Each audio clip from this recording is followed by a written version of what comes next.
प्रदोष के समय पर, उससे पहले लक्ष्मी और दरिद्रता फिर भ्रमण पर निकलती है।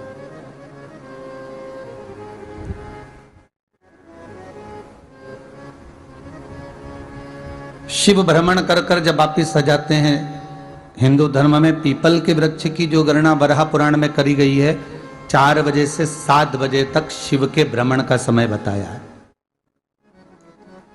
शाम को।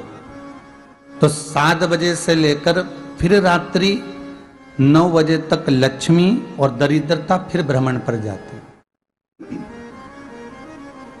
इनका एक समय निश्चित है महाराज। भ्रमण कर कर आ जाना। अब इस बीच में जब लक्ष्मी और दरिद्रता दोनों निकल कर जा रही हैं, तो दोनों एक भाव रख कर जाती हैं कि आज हमको कहां प्रवेश करना।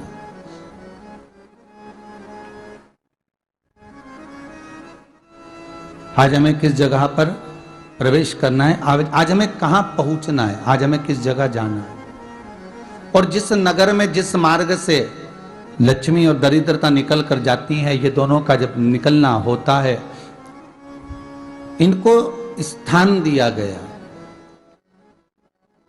जहां पर स्वच्छता हो, घर के दरवाजे पर रंगोली डली हुई हो, द्वार पर जल छीटा गया हो। महाराज, उस द्वार पर लक्ष्मी प्रवेश करती है तो दरिद्रता भी जाने लगती है अंदर। जब दरिद्रता अंदर जाने लगती है तो लक्ष्मी उसको रोक देती है। पहले मैं देखकर आती हूं कि तेरे लिए स्थान है कि नहीं है, तू यहां रुक।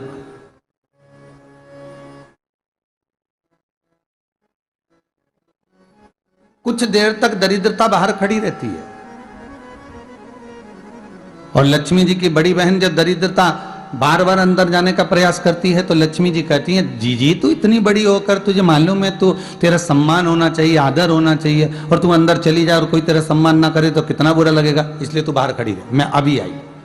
अंदर जाती है और जब लक्ष्मी जी भ्रमण कर लेती हैं, अंदर प्रवेश कर कर आती हैं और प्रवेश कर कर आती हैं तो दरिद्रता पूछती है चले अंदर। तो लक्ष्मी जी कहती हैं, तुझे मालूम नहीं है क्या जी कि जिस घर में मैं प्रवेश कर जाती हूं उस घर में फिर दरिद्रता नहीं जा सकती, क्योंकि यह तेरा वचन था,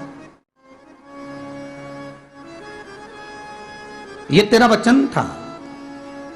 अपन दोनों का जब मंगल विवाह हुआ था, मेरा विवाह जब नारायण के साथ में हुआ और तुम्हारा विवाह जब दुस्साह मुनि के साथ हुआ, दरिद्रता का विवाह दुस्साह मुनि के साथ हुआ। जब अपना दोनों का विवाह हुआ था तो अपन दोनों ने एक वादा करा था कि जिस घर में लक्ष्मी प्रवेश कर जाएगी उस दिन फिर दरिद्रता नहीं जाएगी, और जिस घर में दरिद्रता प्रवेश कर जाएगी उस घर में फिर लक्ष्मी नहीं जाएगी। अब जब मैं अंदर देख कर आ गई हूं तो तू अंदर नहीं जा सकती, अर्थात लक्ष्मी के चरण जिस घर में पड़ गए उस घर में फिर दरिद्रता प्रवेश नहीं कर रही। चलते चलते फिर दरिद्रता ने देखा और लक्ष्मी जी इसको लेकर गई और लक्ष्मी जी ने देखा कि इसके दरवाजे पर जल नहीं छीटा गया, इसके दरवाजे पर ना रंगोली डली है, इसका द्वार साफ नहीं हुआ है, इसके द्वार पर दीप नहीं है, इसके द्वार पर कलश नहीं है, इसके दरवाजे पर ढेर सारा कचरा पड़ा हुआ है, कोई स्वान कोई कुत्ता गंदगी भी कर कर चला गया है, कहीं बिल्ली ने गंदगी कर रखी है, कहीं जीवों ने कुछ गंदा गिरा रखा है। तो फिर लक्ष्मी जी कहती है, जी अब मैं होकर आ गई थी ना, अब तू जा, तू होकर आ। और दरिद्रता प्रवेश करती है तो अंदर जाकर क्या देखती है दरिद्रता कि इतनी सवेरे से मैं घूमने इनके दरवाजे पर आई और ये तो सब चादर तान के चकाचक गुर्राटा भर भर कर सो रहे हैं। तो दरिद्रता कह देती है, तुम्हारा भाग्य ही बेकार है, तुम्हें क्या करूं, तुम ऐसे ही सोते रहो। और दरिद्रता गुस्से में बाहर निकल कर आती है, लक्ष्मी से कहती है, लक्ष्मी तू इसके घर में जाना ही मत ही। तो दरिद्रता को कहती है, जी तेरी बात नहीं मानूंगी क्या मैं? लक्ष्मी जी बोली, मैं तेरी बात नहीं मानूंगी, बिल्कुल नहीं जाऊंगी इसके घर में, तू चिंता मत कर, चल आगे चले। फिर आगे बढ़े। ये लक्ष्मी और दरिद्रता का प्रवेश है। आपके घर का द्वार आपके घर का दरवाजा। फिर निवेदन करूंगा एक बहुत सुंदर बात, हमें महाराष्ट्र से सीखना चाहिए, हमें साउथ से सीखना चाहिए, दक्षिण से। जिस समय पर भक्ति देवी यमुना जी के घाट पर रो रही थी अपने पुत्र ज्ञान और वैराग्य को गोदी में लेकर, समय देवऋषि नारद ने एक प्रश्न किया था कि तुम कहां पर पोषित हुई हो, तुम्हें ऊर्जा कहां से प्राप्त हुई? तो कहा मैं गुजरात से तो चली हूं। और वहां से चलती चलती भक्ति देवी कहती है मैं बहुत दुखी होकर, बूढ़ी होकर, द्रवित होकर, बड़ी दुख में वहां से चलते चलते जब मैं महाराष्ट्र में पहुंची तो मैंने वहां जाकर देखा कि वहां पर लोग हर पल हर घड़ी ब्रह्म मुहूर्त में उठकर स्मरण करते हैं, नाम जाप करते हैं और दरवाजे पर जल छीट कर रंगोली डालते हैं।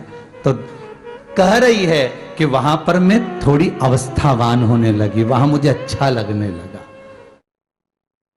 फिर जब मैं और आगे पड़ी, दक्षिण में जब पहुंची, वहां पर जाकर मैंने देखा कि सुबह से उठकर मंगलाचरण, मंगला स्तोत्र और वेदों की ध्वनि होने लगी। वहां पर मैं और आनंदित हो गई। हमें कुछ चीजें महाराष्ट्र से सीखना चाहिए कि वहां रहने वाले जो भगत हैं, वारकरी संप्रदाय के जो भक्त होते हैं, वैष्णव जो धर्म के भक्त होते हैं, उनका नियम है सवेरे के समय घर में पानी है कि नहीं है, पर जब भी वो घर का दरवाजे के बाहर थोड़ा ना थोड़ा पानी तो छींट ही देते हैं। और छींटने के बाद फिर वहां पर अपने यहाँ तो दिवाली पर रंगोली बनती है जी, और वहां पर रोज की रंगोली बन जाती है कि कभी हो सकता है परमात्मा राह भूल कर हमारे घर में प्रवेश कर जाए, इसलिए वहां प्रतिदिन की रंगोली, प्रतिदिन।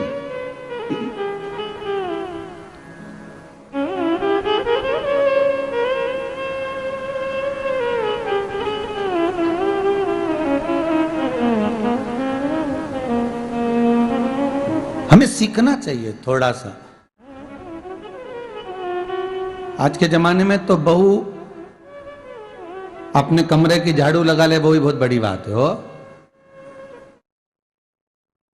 खड़ी खड़ी बहू ये देखती रहेगी कि नौकरानी सही से झाड़ू लगा रही, वहां से लगा के लाओ, इधर से हेड के ले जाओ, वहां से कचरा सोरो, वहां से पोछा लगाओ। खड़ी रहेगी, उंगली से बताती रहेगी, पर इतना नहीं बनेगा कि सेविका से, नौकरानी से, दासी से कह दे कि तू मम्मी पापा के कमरे की लगा ले, मैं मेरे कमरे की लगा लूंगी, तू जा उधर। थोड़ा दया का भाव अगर होता तो उसके मन में भी आता कि मेरी बड़ी सेठानी तो अपनी जगह पर है, पर छोटी तो सेठानी की भी बड़ी सेठानी है जो मुझ पर करुणा करती रहती है। पर बड़ी तो कहे कि बेटा रहने दे, तू उधर ले जा, जब भाभी के कमरे में देख ले जा, उसके बच्चों का बड़ा फैलारा रहता ना, तो उधर देख ले जा, तो जरा उधर मां उधर भेज रही है।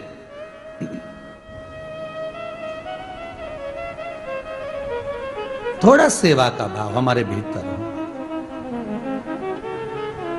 और एक निवेदन तो हमेशा करा है और अब आज भी करता हूं, पूरे घर की सफाई करवाओ, पूरे घर में तुम पोछा झाड़ू जो चाहे करवाओ, मना नहीं है।